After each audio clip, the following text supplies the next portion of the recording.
Pertinho do Natal, né? E não tem como escapar daquela lembrança que o aniversariante, né? Na verdade, o único presente que ele quer é o amor, né? É o amor entre nós,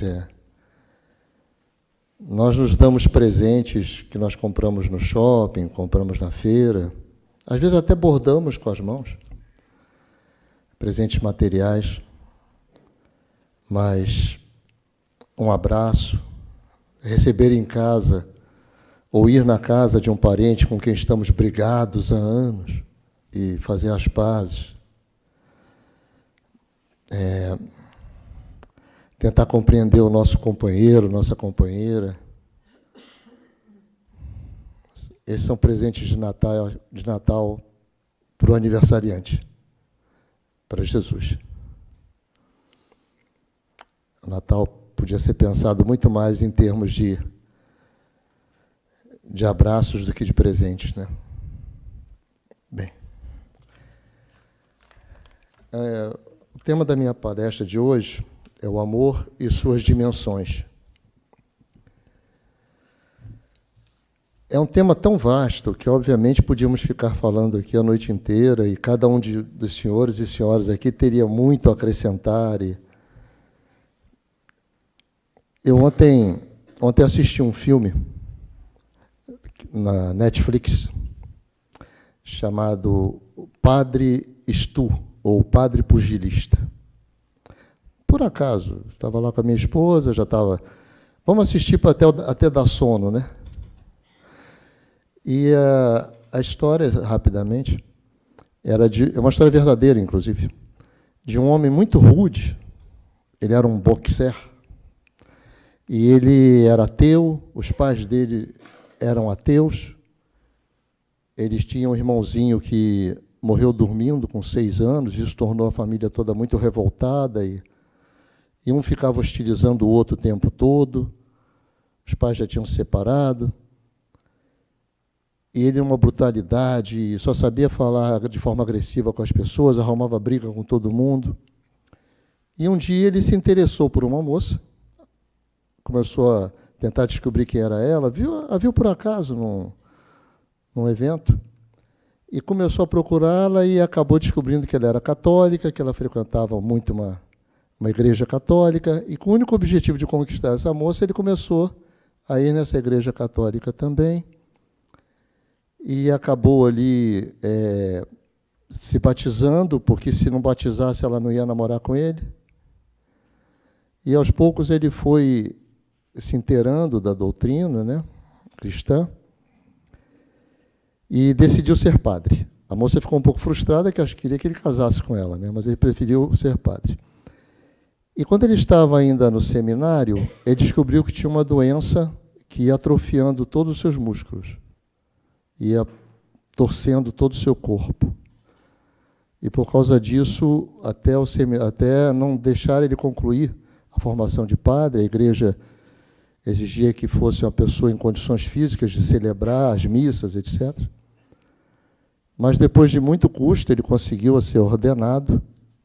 E só para concluir, então, essa parte, tem uma hora que ele está falando para uns presos, ele é levado até o presídio para fazer uma palestra para os presos, e ele fala assim, o amor de Deus...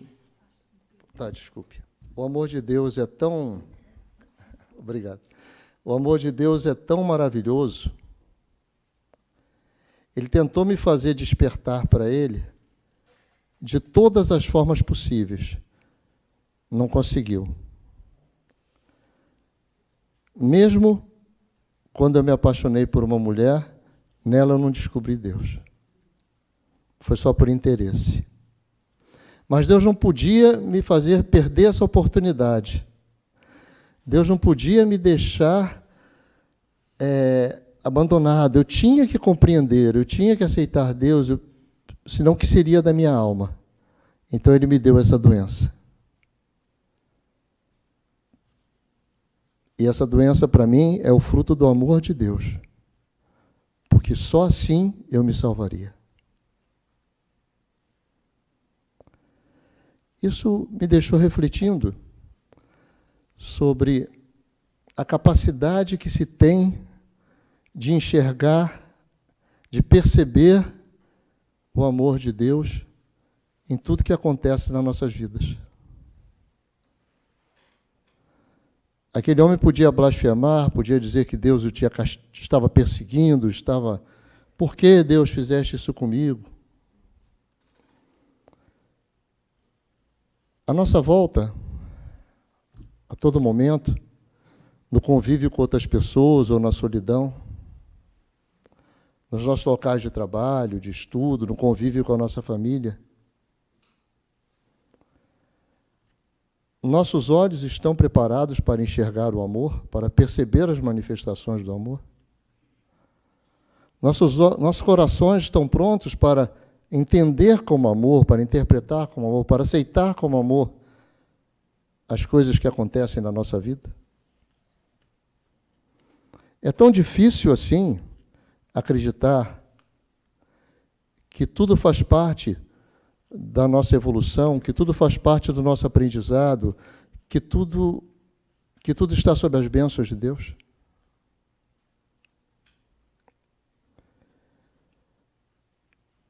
Acho que a fé passa muito por aceitar, não só por pedir,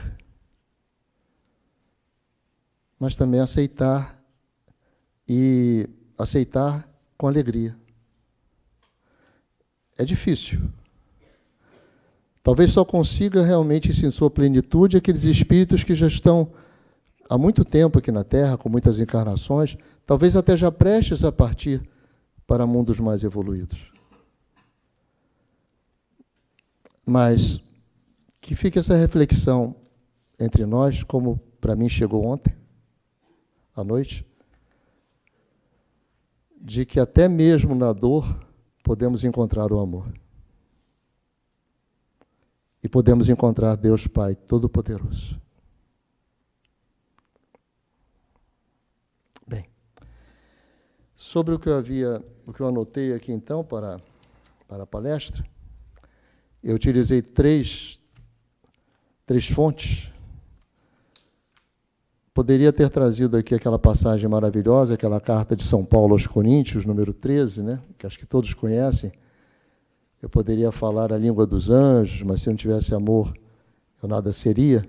Mas justamente porque essa, acho que todos nós conhecemos, então eu procurei uma visão um pouquinho diferente, apesar de que o resultado é sempre o mesmo. Então, eu utilizei uma passagem, uma psicografia, um texto de um obreiro espírita e um vídeo no YouTube, do qual assisti e fiz uma pequena síntese. Então, primeiro texto espírita, O Amor e Suas Dimensões, é de Sérgio Biagi Gregório, de um centro espírita no Brasil, em São Paulo. Não é psicografia. Ele é um autor apenas por intuição, digamos assim. Conceito de amor. Ele escreveu assim: não é possível dar uma definição final do amor. É um vocábulo polissêmico, com vários sentidos, dimensões, matizes, elementos, da incidência de vários fatores, uns sobre os outros. A delimitação conceitual se torna impossível. Consegue-se, quando muito, aproximações, e se retirou da enciclopédia Polis. Portanto, simplifiquemos. Deus é amor. Está também em São João 1,18. Deus é uma relação amorosa em si, por si e para si, e que, sendo livre, também por amor cria para fora de si uma realidade, o universo. O amor humano, fundado no amor divino, será pluridirecional e pluridimensional, será ativo e será histórico, será concreto e terá no Cristo o seu grande motor. Então, amor é uma força tendente a aproximar e a unir, numa relação particular, dois ou mais seres. E aí ele passou do amor, referindo-se a Deus, para o amor de duas pessoas. E aí, como me disseram outro dia, aí complicou, né? É aí que começa a complicar. Porque nos relacionamentos das pessoas, cada um é uma individualidade, cada um tem uma forma de pensar, de ser, tem um passado, uma experiência. E dizem que nós somos tudo que já fomos, né? A soma de tudo que já fomos, que já vivemos, que já experimentamos, é que forma a nossa personalidade de hoje. E às vezes é tão difícil encaixar isso, né? E principalmente encaixar todo dia, toda hora. Amar como uma força atrativa é só o começo. Manter junto, o amor manter juntos. Dizem que é comer sal e comer açúcar juntos, né? É atravessar os bons e os maus momentos juntos. É não abandonar, apesar dos pesares. É manter sempre no coração. É comer uma coisinha gostosa e guardar um pedacinho para a pessoa que a gente gosta. É ir num lugar bonito e dizer, puxa, vou trazer a pessoa que eu gosto aqui para ver também, porque é tão bonito. Quero que ele também veja. Enfim.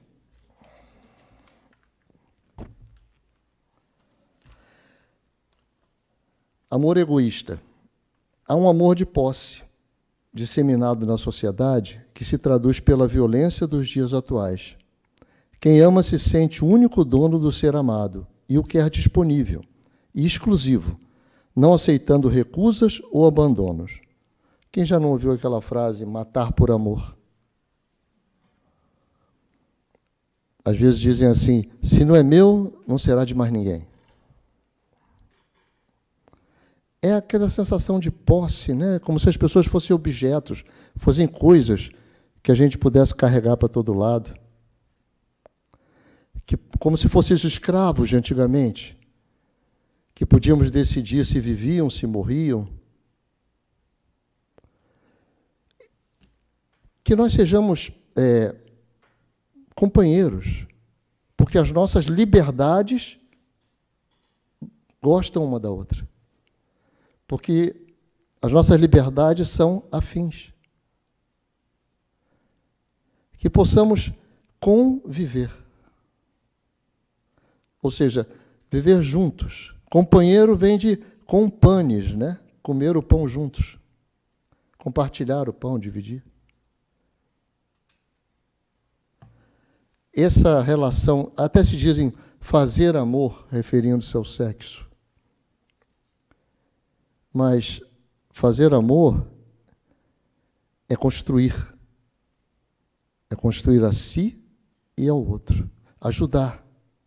Fazer algo juntos. Criar uma terceira pessoa, muito mais forte do que os dois sozinhos, que se chama casal.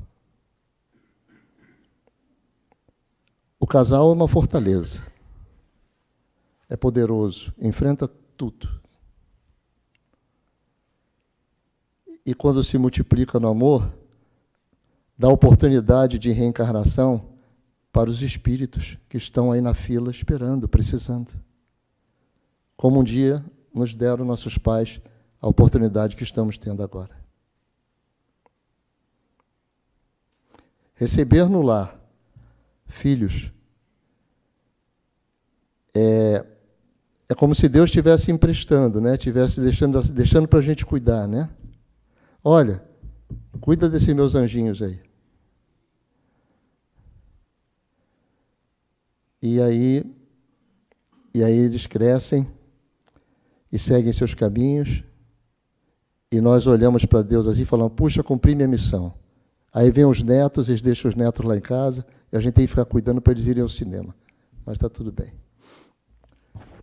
Vamos lá. Amor de doação. Jesus Cristo é o modelo do amor. Jesus foi o mais elevado e ilustre espírito que veio da esfera crística para nos dar o exemplo de como amar corretamente. A sua pregação evangélica afligia, volta e meia, interesses de Roma, mas sem desobedecer à lei desta. Um exemplo clássico é o dai a César o que é de César e a Deus o que é de Deus, ante a moeda com a figura de César. Santo Agostinho escreveu assim: ama e faze o que queres. Se calas, cala por amor. Se falas, fala por amor. Se corriges, corrige por amor. Se perdoas, perdoa por amor. O amor deve estar no centro de todas as nossas ações. O que isso quer dizer? Que quando nos relacionarmos com o nosso próximo, devemos fazê-lo dentro de um clima de respeito e de auxílio mútuo, cooperando com tudo que nos rodeia. E aí perguntaram, eu sempre lembro dessa frase, e aí perguntaram para a Madre Teresa de Calcutá, né, quando é que a senhora descansa? Ela falou: eu descanso no amor.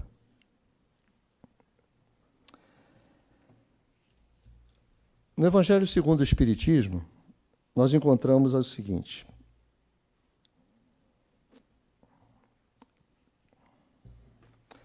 o amor resume inteiramente a doutrina de Jesus. Diz-nos que no início o homem não tem senão instintos, mais elevado e corrompido só tem sensações, mais instruído e purificado tem sentimentos. E o ponto delicado do sentimento é o amor. Não o amor no sentido vulgar do termo, mas esse sol interior que condensa e reúne em seu foco ardente todas as aspirações e todas as revelações sobre-humanas.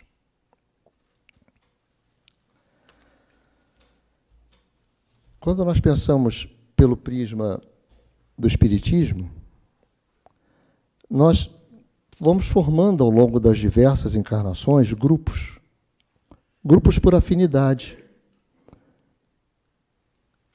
Pessoas que se procuram, espíritos que se procuram. O nosso filho de hoje pode ter sido o nosso pai de antes, o nosso avô. O nosso sobrinho pode ter sido nosso irmão em outra vida. O que nós chamamos de famílias espirituais são, na verdade, resultados do amor, da afinidade, do carinho, do respeito, da compreensão, da confiança que os espíritos vão desenvolvendo ao longo das encarnações. E quando estão aqui na Terra, se procuram.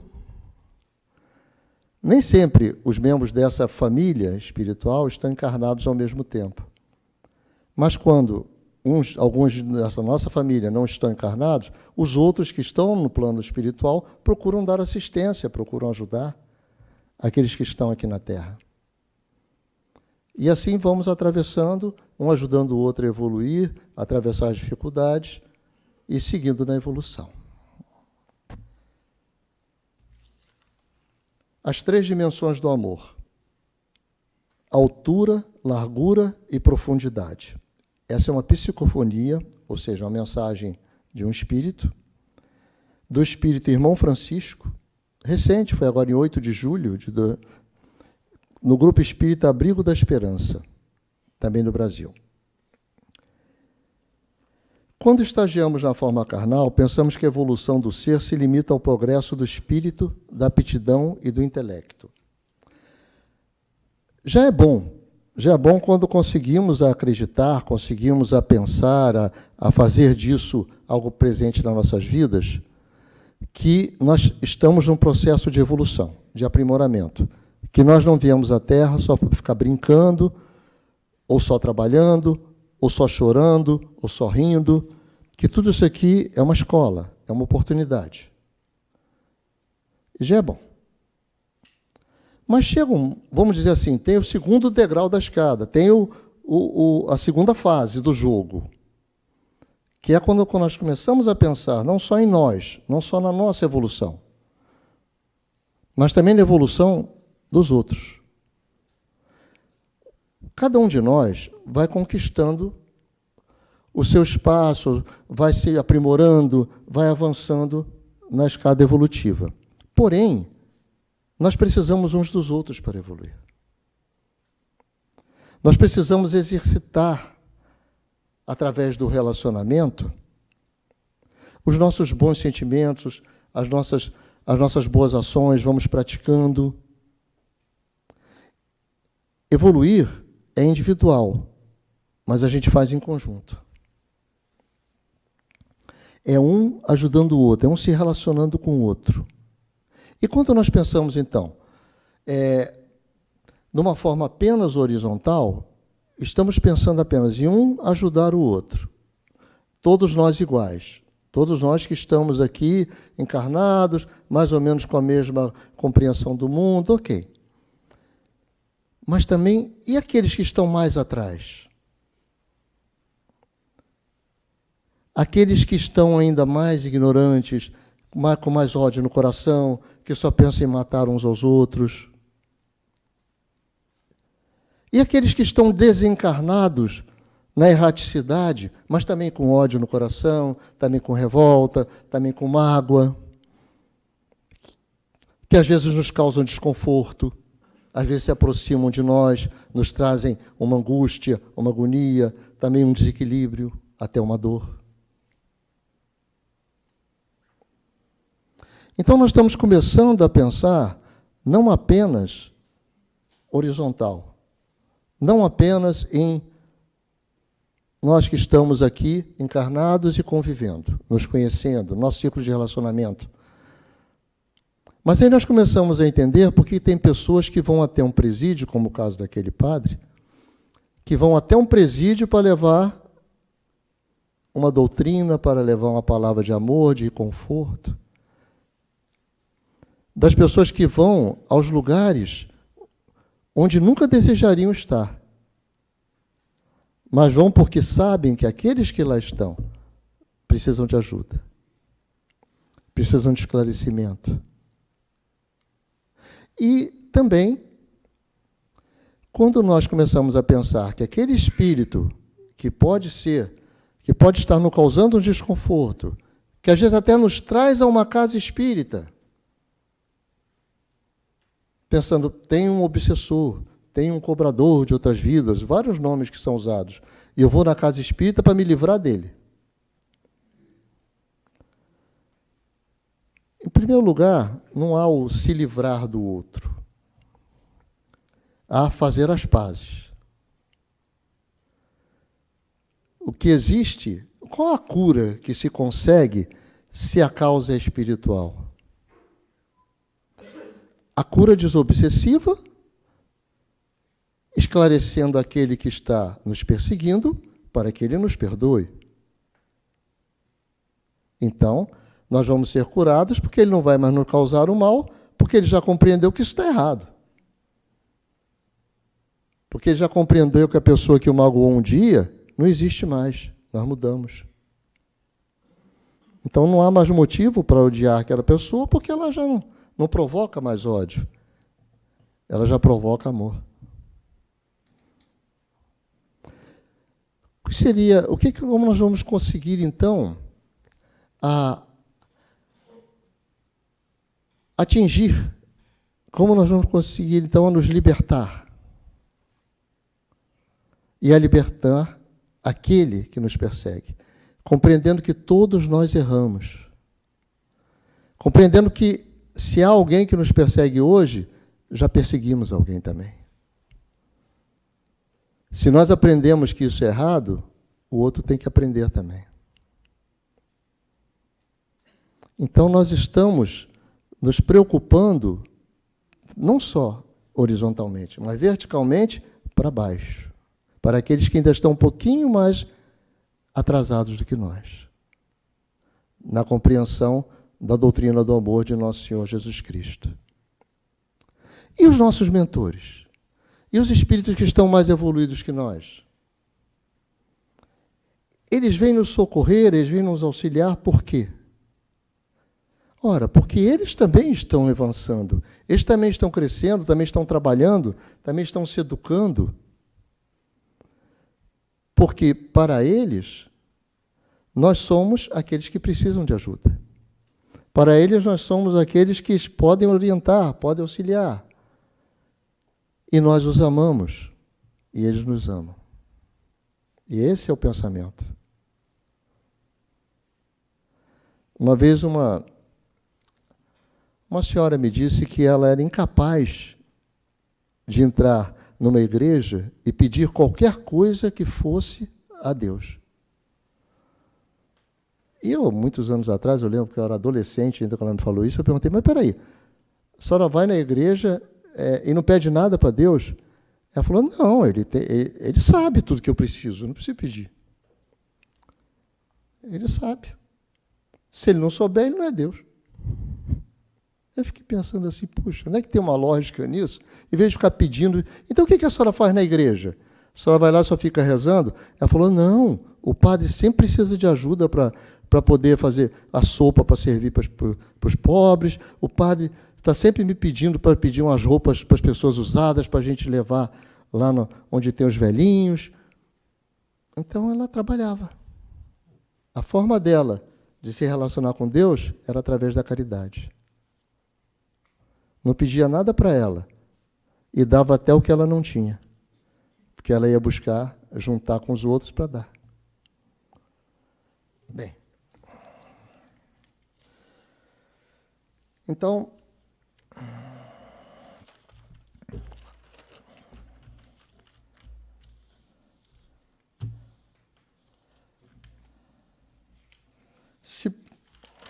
vamos avançar um pouquinho aqui.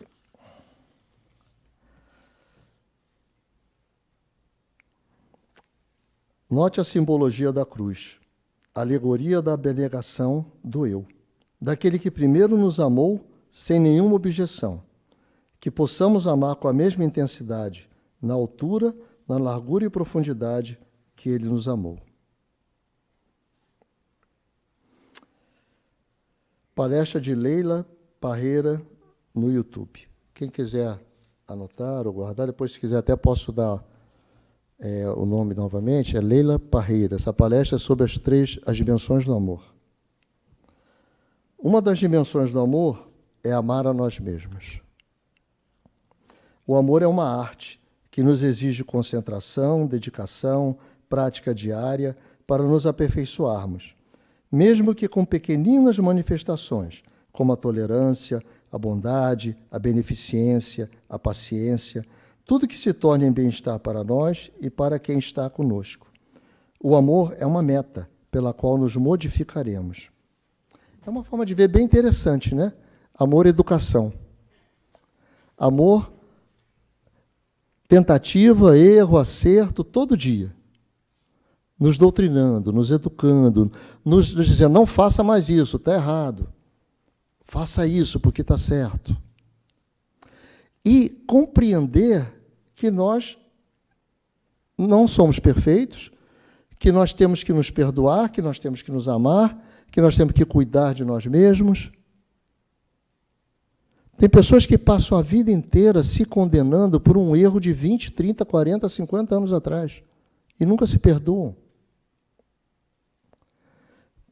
Tem pessoas que nunca conseguem se libertar do seu passado, eles se julgam, se condenam a uma pena eterna. Quando, 30 anos atrás, tomamos uma decisão com as informações que tínhamos naquela época. Hoje que nós temos outras informações, talvez não tomássemos aquela decisão. Mas nós não tínhamos. Então, se cometemos um erro no passado, era a pessoa que nós éramos então, era o que nós sabíamos. Temos que nos perdoar. Como uma criancinha que às vezes não sabe que se botar a mãozinha no fogo vai se queimar. Mas aprende depois. Então, amar a si mesmo, cuidar de si mesmo, se proteger, para poder amar ao próximo, como a si mesmo. Não é assim que está no Evangelho? Tem pessoas que são tão boas em cuidar dos outros. Quantas pessoas passam horas e horas e horas rezando e pedindo a Deus por milagres que, na verdade, dependem muito mais dela se alimentar bem, mudar sua alimentação, procurar não se aborrecer tanto. Às vezes a pessoa reza para conseguir um emprego melhor, mas não vai estudar, não vai se capacitar, não vai fazer um curso, não vai se preparar para ter uma colocação melhor no mercado de trabalho. Oh, Senhor, eu queria engordar, eu sou tão magrinho. Oh, Senhor, eu queria emagrecer, eu sou tão gordinho. Mas é incapaz de mudar a sua alimentação. É incapaz de fazer uma... Sabe, puxa, se eu fizesse uma caminhada, será que ajudava? Não estou fazendo julgamento para ninguém, não, tá? Até porque eu também estou acima do peso. Mas, assim, será que é só pedir para Deus? Chama-se acomodar-se na fé. Essa situação. E nós precisamos compreender que nós nos construímos. E que amar e cuidar tem tudo a ver.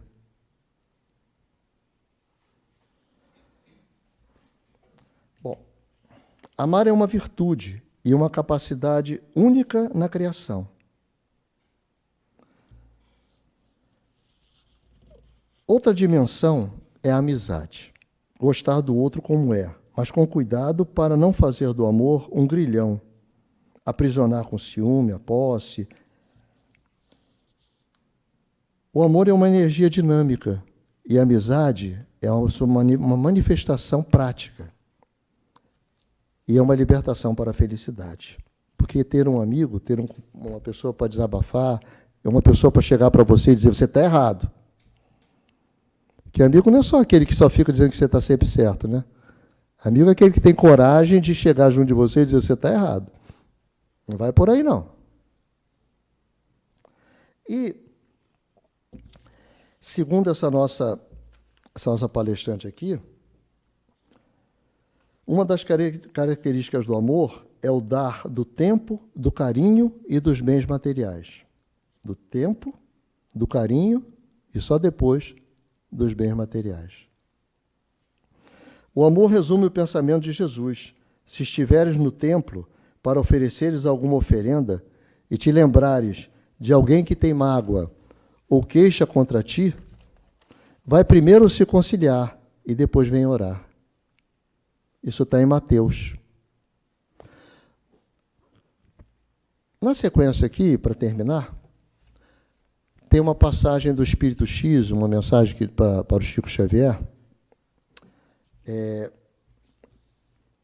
Mas antes, eu queria fixar nisso aqui, nessa passagem de Jesus, do Evangelho. Vai primeiro te conciliar e depois vem orar. O perdoar para ser perdoado, o pedir perdão, é uma libertação. Porque aquela pessoa, aquela vibração de ódio, aquilo sai da tua vida. E cada um pode se conciliar e aí ter uma vida mais harmoniosa, ou pelo menos cada um seguir seu caminho em paz. Enquanto você não perdoa a pessoa que te magoou, você está dando superpoderes para ela. Porque todo dia ela te magoou de novo. Ela fez uma ação, te machucou. Às vezes até já esqueceu, mas você continua lembrando e aquele machucado então não fecha, aquela ferida não fecha. Fica ali te doendo todo dia. Perdoar, nessa situação de se libertar e de resolver o seu problema, já é um avanço.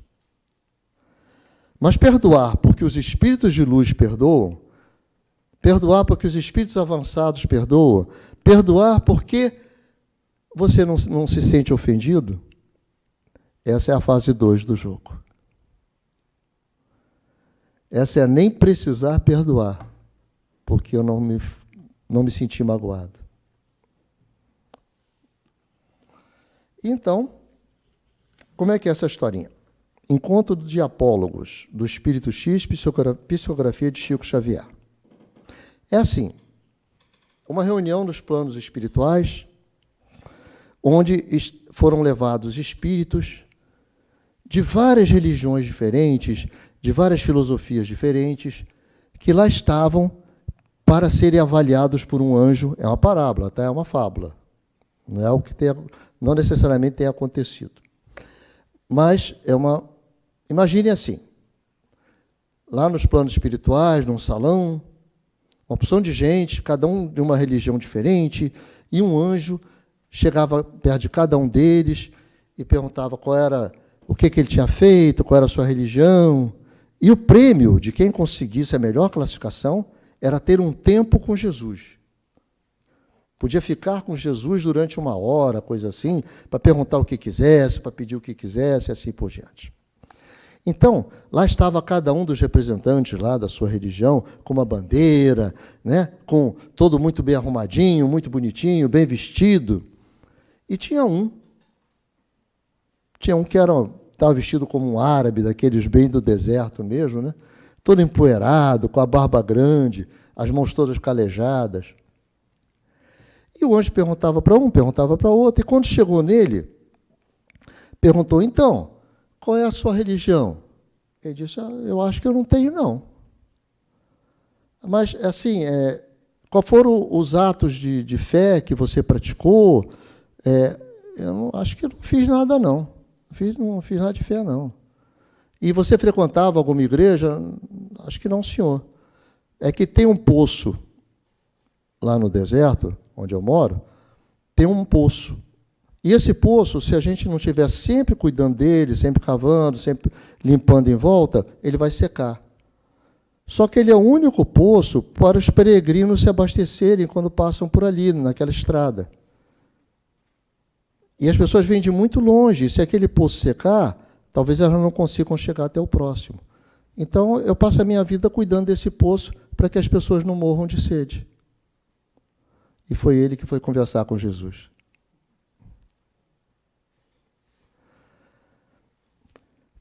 É muito bonito falar sobre Deus e ficar rezando. Onde eu moro em Tavarede, lá em Figueira da Foz. E tem uma igreja, tem a igrejinha de Tavarede, ali antiga, e do lado tem um centro social, onde são levados principalmente idosos para passarem um dia ali. E eu fico pensando, quantas pessoas entram na igreja para rezar e quantos vão até o centro social e perguntam se estão precisando de alguma coisa? Qual das duas portas seriam mais interessantes passar? Com esse exemplo aqui do irmão X. Bem? Conclusão. Saibamos exercitar o amor, patrimônio inalienável do nosso espírito imortal. E, através deste sentimento mais puro, que o homem pode galgar horizontes cada vez mais vastos na senda de sua evolução espiritual. E que cada um de nós possa encontrar alguém para dizer, eu te amo. E que cada um de nós possa ouvir, eu também te amo. Porque isso é muito bom. E muito obrigado pela oportunidade que vocês me deram nessa noite. Que Jesus os ilumine cada vez mais.